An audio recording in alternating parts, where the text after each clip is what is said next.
देश और प्रदेश में कोरोना की तीसरी लहर कहर मचा रही है। ठाकुरद्वारा पुलिस अपने क्षेत्र में निरंतर लोगों को जागरूक कर रही है, लेकिन फिर भी कई लोग कोरोना की तीसरी लहर को हल्के में लेकर आदेशों की सरेआम उल्लंघना करते दिख रहे हैं, जिनके खिलाफ पुलिस ने कड़ी कार्रवाई की है। ठाकुरद्वारा पुलिस ने बिना मास्क लगाकर घूमने वाले लोगों के खिलाफ शिकंजा कसा और 50 लोगों के चालान काटे। थाना प्रभारी इंदौरा सुरेंद्र सिंह धीमान ने बताया कि पुलिस चौकी ठाकुरद्वारा के प्रभारी रूप सिंह ने अपनी पुलिस टीम को साथ लेकर पूरे क्षेत्र में चेकिंग अभियान चलाया है और अधिकतर लोग सरकार के आदेशों की पालना करते दिखे। इस कार्रवाई के दौरान बिना मास्क लगाकर क्षेत्र में घूम रहे 50 के लगभग लोगों के चालान काटकर मौके पर हजारों रुपए जुर्माने के तौर पर वसूल किए गए और कोविड के चलते सरकार के आदेशों की उल्लंघना करने वाले लोगों को चेतावनी दी है कि आदेशों का पालन करें। कोरोना के बढ़ते मामलों को लेकर प्रदेश सरकार ने जहां प्रदेश के कुछ जिलों में सख्त बंदिशें लागू की है, वहीं मंडी शहर के आम लोगों का कहना है कि एहतियात के तौर पर बंदिशें लगाई जानी चाहिए, लॉकडाउन नहीं लगाना चाहिए, क्योंकि यह आम लोगों के लिए ठीक नहीं है। कोरोना के बढ़ते मामलों को लेकर प्रदेश सरकार ने जहां प्रदेश के कुछ जिलों में सख्त बंदिशें लागू की हैं, वहीं मंडी शहर के आम लोगों का कहना है कि एहतियात के तौर पर ही बंदिशें लगाई जानी चाहिए और लॉकडाउन नहीं लगाया जाना चाहिए, क्योंकि यह आम लोगों के लिए ठीक नहीं है।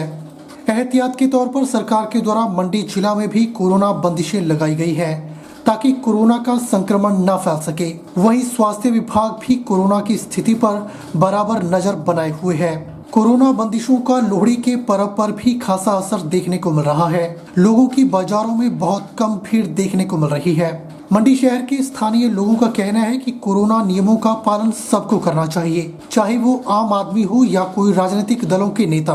उन्होंने कहा कि एहतियात के तौर पर ही बंदिशें लागू होनी चाहिए, लेकिन लॉकडाउन नहीं लगाया जाना चाहिए, क्योंकि यह आम लोगों के लिए ठीक नहीं है।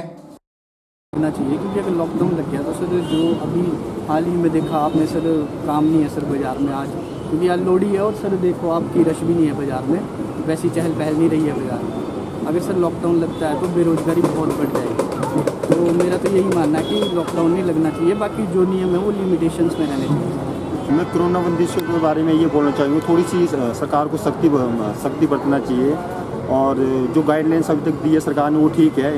इससे ज़्यादा जूत बढ़ाने की नहीं है। लॉकडाउन के बारे में ये कहना चाहिए, लॉकडाउन नहीं लगना चाहिए, क्योंकि जो इसमें जो मज़दूर लोग हैं और जो बिजनेस क्लास है, जो उनका जो है बिजनेस काफ़ी सफ़र होता है। लॉकडाउन जो है इसका जो है फ़र्क बहुत ज़्यादा पड़ता है। जो इनकम है उसमें काफ़ी डाउन चली जाती है और जो सेटअप होता है फिर उसको दोबारा से सेटअप करना बड़ा मुश्किल हो जाता है।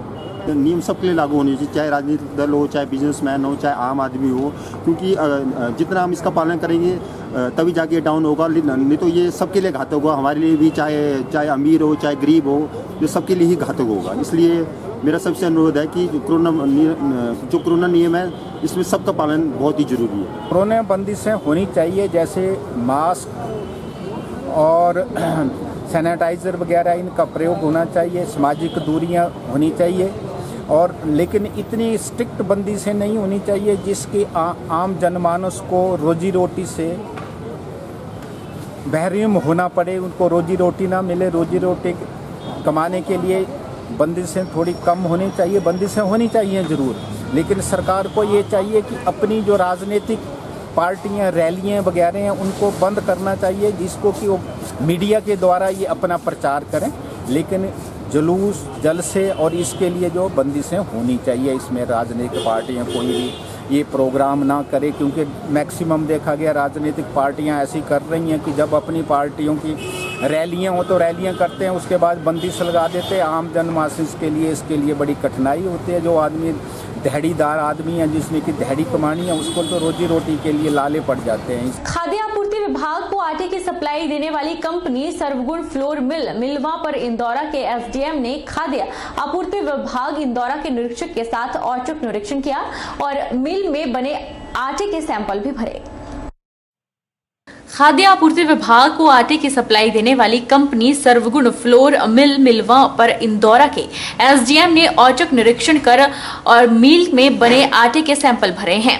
वहीं सुबह से चल रही फ्लोर मिल के मालिक को जैसे ही मिल के निरीक्षण की भनक लगी तो उन्होंने तुरंत मिल को बंद करके चारों तरफ लगाए गए गेटों पर ताले लगवा दिए, जिसे एसडीएम इंदौरा सोमिल गौतम ने मालिक से तालों को खुलवाया और मिल का निरीक्षण किया। वहीं फ्लोर मिल का मालिक प्रशासन के साथ आए पत्रकारों को देख अपने होशो हवास खो बैठा। मिल के अंदर जहां कनक डालने के लिए हौदियां बनाई गई थी, वहां पड़ी 1 दर्जन से ऊपर मिट्टी से भरी बोरियां और कनक के निकलने वाला कूड़ा करकट बरामद हुआ। वहीं मिल में इसी सरकारी कनक की पिसाई करने में मिल द्वारा आटे के साथ साथ पशुओं के लिए चोकर मैदा भी मौके पर तैयार किया हुआ पाया गया। यहाँ तक कि कनक से निकलने वाली हर तरह की गंदगी को मिल द्वारा पिसाई करते हुए पाया गया। उधर एसडीएम ने बताया कि मिल के आटे की गुणवत्ता को लेकर शिकायत मिल रही थी, इसलिए मिल का निरीक्षण किया गया और आटे के सैंपल भरे गए। इन सैंपलों को खाद्य आपूर्ति विभाग के लैब में भेजा जाएगा। अगर कोई खामियां पाई गई तो उस पर आगामी कार्रवाई की जाएगी। इसमें हमें कोई ऐसे शिकायत आई थी और हम औचक निरीक्षण करने आए और अभी यहाँ पर आके तो ऐसा कुछ नहीं हम बोल सकते हैं। मेरे साथ फूड इंस्पेक्टर आए हैं और इसका हम सैंपल ले रहे हैं। सैंपल हमने ले लिए हैं और जो लैब है शिमला में वहाँ पर इसका जो सैंपल है वो जाएगा और अगर कुछ भी गलत पाया जाएगा तो कार्रवाई होगी, पर अभी इसके बारे में कोई टिप्पणी करना सही नहीं होगा। और हमने यहाँ आके देखा, ऐसे तो कुछ नहीं कह सकते हैं, बट हमने सिर्फ सैंपल लिया है और सैंपल हम तो जो अपना फूड एंड सिविल सप्लाई विभाग है उसके द्वारा हम इसकी जांच कराएंगे। शिकायतें आ रही थी कि आटे की क्वालिटी अच्छी नहीं है, तो फिर टाइम निकाल के फिर मैं इस तरफ आया, तो अभी हमने सैंपल भर दिया और आगे परीक्षण के लिए भेज दें इसको शिमला में। तो जैसे रिपोर्ट आएगी आगामी कार्रवाई उसके अकॉर्डिंग की जाएगी। प्रदेश में रिवाइज पे स्केल पर हिमाचल प्रदेश स्कूल प्रवक्ता संघ ने नाराजगी जाहिर की है। प्रवक्ता संघ का यह कहना है कि संशोधित वेतनमान में कई खामियां हैं और यह कर्मचारियों के हित में नहीं है। सिरमौर जिला मुख्यालय नाहन में स्कूल प्रवक्ता संघ के जिलाध्यक्ष सुरेंद्र पुंडेर ने कहा कि नया वेतनमान में कई तरह की विसंगतियां हैं और इसमें वेतन को बढ़ाने की वजह उसमें कटौती की कोशिश की गई है।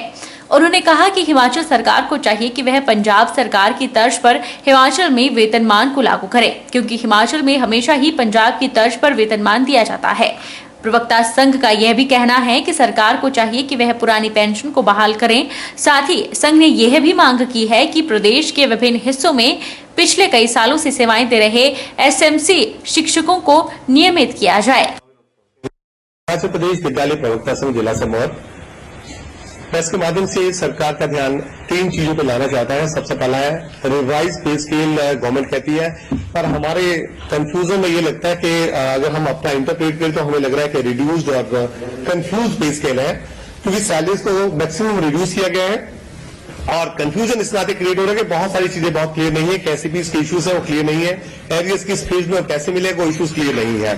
दूसरा कंसर्न हमारा पुरानी पेंशन बहाली का, तो हम लोगों के पास आरटीए के कुछ डेटा हमने प्रेस के साथ यही शेयर कर रहे हैं कि जिसमें लगभग 6000 करोड़ सरकार का एनएसडीएल के पास है, जबकि सरकार अगर पुरानी पेंशन को बहाल करती है तो विधानसभा में खुद कन्फेस किया गवर्नमेंट ने कि 5000 करोड़ की लायबिलिटी रहती है, जिसमें लगभग 1000 करोड़ गवर्नमेंट के पास बचता है। और एनुअल ये 500 करोड़ की लायबिलिटी की बात करते हैं तो हम 600 करोड़ का डेटा मान के चले, एनएसडीएल गवर्नमेंट की ओर से ही 600 करोड़ लेके जा रहा है। पुरानी पेंशन बहाल की जाए। और तीसरा मुद्दा हमारा था, जो बहुत लंबे समय से एसएमसी के माध्यम से काम कर रहे हैं टीचर्स, उन टीचर्स की सेवाओं को नियमित किया जाए, उसके लिए पॉलिसी स्टेट गवर्नमेंट को बनाए, क्योंकि काफी दशकों से वो लोग कुछ गवर्नमेंट के ऐसे स्कूल्स में काम कर रहे हैं जहां पे और शिक्षक शायद जाने को तैयार नहीं है। बहुत सारे स्कूल्स लोग अभी कंटिन्यूसली चला रहे हैं। तो ये 3 मुद्दे लेकर के हम प्रेस के माध्यम से गवर्नमेंट का ध्यान इन 3 कंसर्न्स पे डालना चाहते हैं। ये हमारा अपना मेन मुद्दा था। नालागढ़ का एक ऐतिहासिक पीर स्थान मेला हंडूर रियासत के राजा रामचरण के समय से करीब 300 वर्ष पूर्व शुरू हुआ था और इस मेले को बड़े ही धूमधाम के साथ हर साल मनाया जाता था। लेकिन ऐतिहासिक पीरस्थान लोहड़ी मेले को कोरोना के चलते बंदिशों के साथ शुरू किया गया है। इस बार कोरोना के चलते पीरस्थान मेले में ऐतिहासिक रस्में छोटे स्तर पर ही अदा की जाएंगी। ऐतिहासिक लोहड़ी मेले के पहले दिन लोहड़ी पर प्रशासन द्वारा जारी किए गए कोरोना प्रोटोकॉल के तहत महिलाओं सहित लोगों ने लखदाता पीर की दरगाह पर शीश नवाया और परिवार की सुख समृद्धि की कामना की। लेकिन कोरोना के चलते दुकानदारों और झूला मालिकों को खासा नुकसान झेलना पड़ रहा है, क्योंकि पिछले वर्ष भी कोरोना के चलते दुकानदारों को काफी नुकसान हुआ है। जानकारी के अनुसार लोहड़ी मेला नालागढ़ बद्दी NH 105 मार्ग पर पीर स्थान में होता है। मेले का शुभारंभ लोहड़ी पर्व के दिन होता है और पीर स्थान स्थित लखदाता लाला वाले पीर की प्राचीन दरगाह पर हजारों की संख्या में श्रद्धालु शीश नवाने आते हैं। लखदाता पीर के नाम से ही स्थान का नाम पीर स्थान पड़ा है और यह मेला दून और नालागढ़ विधानसभा क्षेत्र का सबसे बड़ा मेला होता है और इस मेले में पंजाब, हरियाणा, चंडीगढ़ के लोग आते हैं। मेले का पहला दिन क्षेत्र की महिलाओं, बच्चों और परिवार की तंदुरुस्ती का होता है और यहाँ लोग दरगाह में माथा टेक कर तंदुरुस्ती की कामना करते हैं। प्रसाद के रूप में यहाँ चूरमा, मीठी रोटी बांटी जाती है। लेकिन इस बार कोरोना के चलते पीर स्थान मेले में ऐतिहासिक रस्में ही छोटी स्तर पर अदा की जाएंगी। ग्राम पंचायत करवालपुर वासियों को और पूरे प्रदेश वासियों को लोहड़ी की हार्दिक बधाई। और जो बाबा जी का पीर स्थान मेला, कुश्तियाँ भी होती थी पहले हर साल की तरह, अब भी होनी थी। अब कोरोना कोविड की वजह से कुछ थोड़ा सा इसमें सरकार की तरफ से जो दिशा निर्देश दिए गए हैं उनकी पालना करना भी ज़रूरी है। और इसको मेले को हम ज़्यादा वो नहीं कर सकते। देखिए, मेला तो सदियों पुराना हमारा चलता आ रहा है और मेले के साथ साथ हमें कोविड के नियमों का भी पालन करना बड़ा ज़रूरी है, क्योंकि सरकार के द्वारा दी गई हिदायतों को मद्देनज़र रखते हुए ही मेले की भूमिका निभाई जा सकती है। किस तरीके से? देखिए, जो हमारा कल्चर प्रोग्राम होता था उस कारण भी भीड़ का अनुभव रहता था कि ज़्यादा भीड़ होगी। इस साल हम कल्चर प्रोग्राम नहीं कर रहे हैं और हम कुश्तियों को भी बिल्कुल छोटे से समाल उसमें कर रहे हैं ताकि बाबा जी की जो कुश्तियों की रीत है उसको निभाया जाए।